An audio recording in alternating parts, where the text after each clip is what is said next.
ஓம் ஸ்ரீ வராகி தாயே போற்றி. என் அன்பு பிள்ளையே, காலையிலிருந்தே இந்த வராகி அம்மா உன்கிட்ட ஒரு முக்கியமான விஷயத்த சொல்றதுக்காக தான் காத்துக்கிட்டு இருக்கேன். மிகப்பெரிய பிரச்சனை, நீ எதை நினைச்சியோ, என்னடா இது தீரவே இல்லையே, சரி ஆகவே இல்லையே, நீ எதை நினைச்சு வருத்தப்பட்டியோ, அதைத்தான் உனக்கு தீர்த்து வைப்பதற்காக உன்னை தேடி வந்திருக்கேன். யாருக்கிட்டையும் சொல்லாம நான் சொல்றத தனியா கேளு. உன் வாழ்க்கையில பல விஷயங்கள், பல உண்மைகள் உனக்கு புரிய வரும் என் செல்லமே. எல்லாமே கடைசியில சரியாயிடும், எல்லாமே ஒரு நாள் சரியாயிடும் நம்பி நம்பிதானே உன் வாழ்க்கையை வாழுகிறாய். அப்படியும் சரியாகவில்லை என்றால் அது கடைசி கிடையாது. இன்னமும் உன் வாழ்க்கையில நிச்சயமா நல்லது நடக்கும் என்ற நம்பிக்கையோட ஒவ்வொரு நாளையும் எதிர்கொள்ள பழகு. உன் வாழ்வில் நீ சந்திக்கும் எல்லா மனிதர்களுக்கும் எப்போதும் நன்றி சொல்லக்கூடிய ஆளாக இருந்துவிடு என் செல்லமே. ஏன்னா சில பேரு உன் வாழ்க்கையில பாடம் கற்பிப்பதற்காக வந்தவங்க. சில பேரு அவங்களே வாழ்க்கை பாடமா வந்து உனக்கு சொல்ல வேண்டிய நல்லது கெட்டதையெல்லாம் அவங்க வாழ்க்கை மூலமாக உனக்கு சொல்லி கொடுத்திருப்பாங்க. நீ ஏமாந்ததும் சரி, உன்னை ஏமாற்றிய மனிதர்களும் சரி, எல்லாருமே நீ சில விஷயங்களை கத்துக்கிறதுக்காக தான் உன்னை நோக்கி அனுப்பி வைக்கப்பட்டவர்கள்.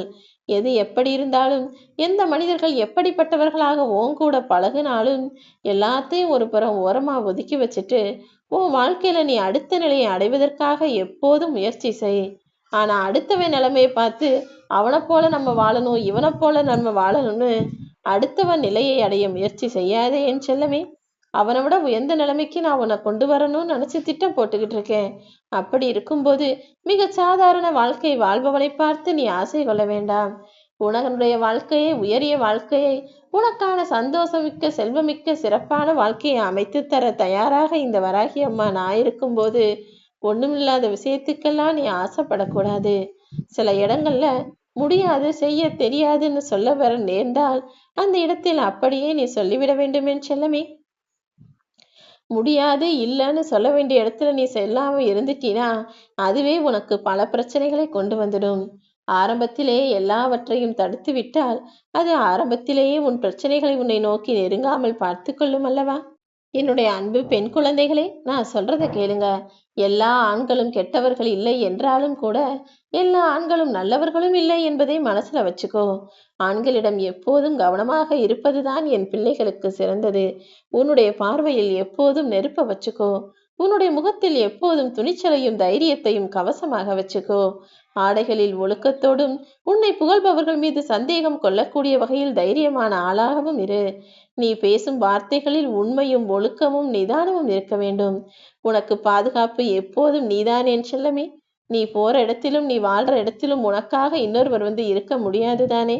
எப்படியாவது ஏதாவது ஒரு வகையில நான் உனக்கு உதவி செய்வேன், துணையாய் நிற்பேன் என்றாலும் நீயே உனக்கான பாதுகாப்பாக, உனக்கான தைரியத்தையும் துணிவையும் தரக்கூடிய ஆளாக நெஞ்சை நிமிர்த்தி கொண்டு நேர்பார்வை பார்த்து கொண்டு உனக்கான தைரியத்தையும் உனக்கான துணிவையும் முகத்திலேயே காட்டிக்கொள்ளக்கூடிய ஆளாக இருக்கணும். உன் மனசுல எப்போதும் ஒரு துணிவும் தைரியமும், எந்த இடத்துல எப்படி நடந்துக்கணும்னு சட்டென்று ஏதாவது ஒரு முடிவெடுக்கக்கூடிய தைரியமும் உனக்குள் இருக்க வேண்டும் என் செல்லமே.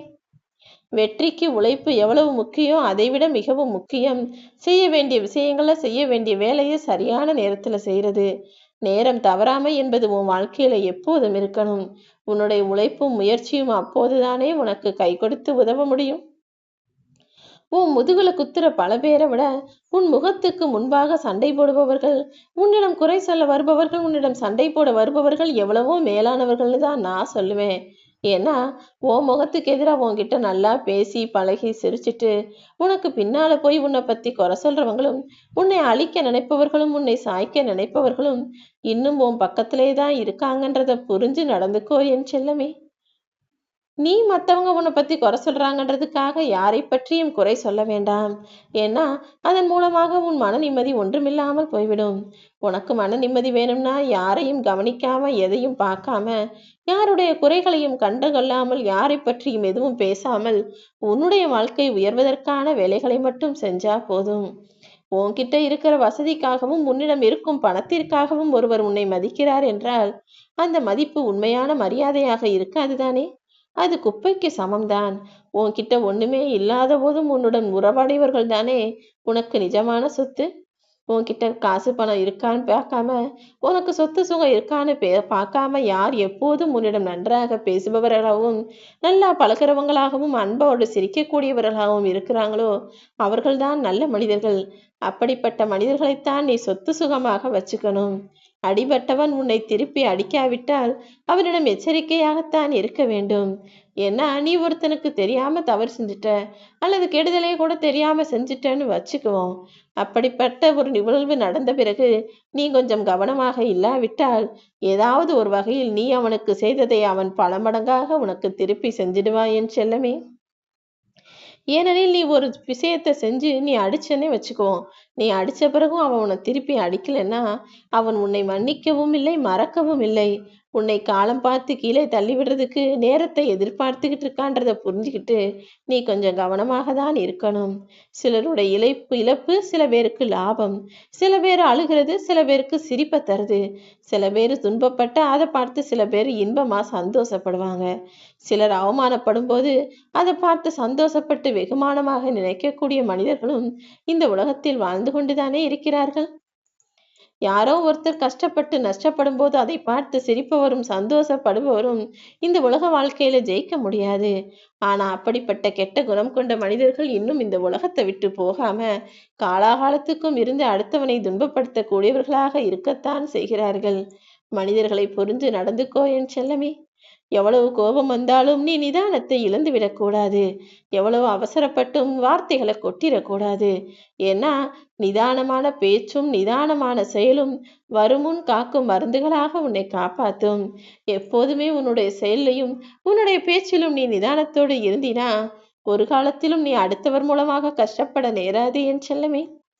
உன்னுடைய பிரச்சனைகளை எல்லாம் தீர்க்க வந்த நானு இதெல்லாம் எதுக்காக சொல்றேன் தெரியுமா? உன் வாழ்க்கை பாடத்தை இன்னும் நீ சரியாக புரிஞ்சுக்கல. எல்லா மனிதர்களையும் உண்மைன்னு நம்புற, எல்லாரும் நல்லவங்கன்னு நினைச்சுக்கிட்டு இருக்க. அதனாலதான் யார் எப்படிப்பட்டவங்க யாருக்கிட்ட எப்படி பழகணுன்றத பொதுவா நான் உனக்கு சொல்லிடுறேன். இதை வச்சு நீ சந்திக்கக்கூடிய மனிதர்களை நீதான் சரியான முறையில் அணுகவும் எதிர்கொள்ளவும் வேண்டும் என் செல்லமே.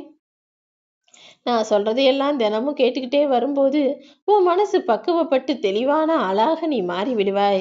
அப்படியும் பக்குவப்படலைனா இதை கேட்டு அதன்படி உன் வாழ்க்கையை வாழ்வதற்கு நீ பழக்கப்படுத்திக்கொள். ஏனெனில் இதுதான் வாழ்க்கை, இப்படிதான் மனிதர்கள் இருக்காங்க. நீ புழுவாய் இருந்தபோது வெறுத்து ஒதுக்கியவர்கள் அது வளர்ந்து நீ வண்ணத்து பூச்சியாக ஆன பிறகு அதன் அழகில் மயங்கி அதன் பின்னால் ஓடுகிறார்களே என ஒருவன் கேட்டானாம். அப்படிதான் ஒரு சாதாரண புழுவா இருந்தா அற்பமாய் பார்க்கக்கூடிய மனிதன் அழகான பூச்சியாய் வண்ணத்து பூச்சியாய் ஆன பிறகு அதன் பின்னால் அலைவது போல நீ கஷ்டப்படும் போதும் கவலைப்படும் போதும் உன்னை ஒதுக்கி வச்சு ஓரமா தள்ளி வச்சு வேடிக்கை பார்ப்பாங்க. ஆனா அதுவே நீ உயர்ந்த நிலைமைக்கு நல்ல நிலைமைக்கு வந்துட்டீனா எனக்கு தெரிஞ்சவங்க எனக்கு சொந்தக்காரவங்கன்னு எங்க போனாலும் உன்னுடைய புகழை பாடி தனக்கு பெருமை சேர்த்துக்குவாங்க. இங்க இருக்க மனிதர்கள் எல்லாருமே அப்படித்தானே. நெருங்கிய உறவா இருந்தாலும் காசு பணம் இல்லைன்னா அவனை திரும்பி கூட பார்க்கறது கிடையாது. ஆனா தூரத்து சொந்தமா இருந்தாலும் காசு பணம் வசதியானவங்க பேரும் புகழுமா இருக்காங்கன்னா எனக்கு தெரிஞ்சவங்கன்னு சொல்லி அவர்கள் பெருமை சேர்த்து கொள்ள பார்ப்பார்கள். ஆக மொத்தத்தில் நீ உயர்வாக இருந்தால்தான் இந்த சமூகம் உன் பின்னால் ஓடி வரும். நீ கொஞ்சம் தாழ்ந்து போனாலும் உன்னை அலட்சியம் செய்து ஓரமாய் ஒதுக்கி தள்ளிவிடுவார்கள் என் செல்லமே. எப்போதும் உன் வாழ்க்கைக்கு உயர்வான செயல்களை மட்டும் நீ செய்து கொண்டே வா.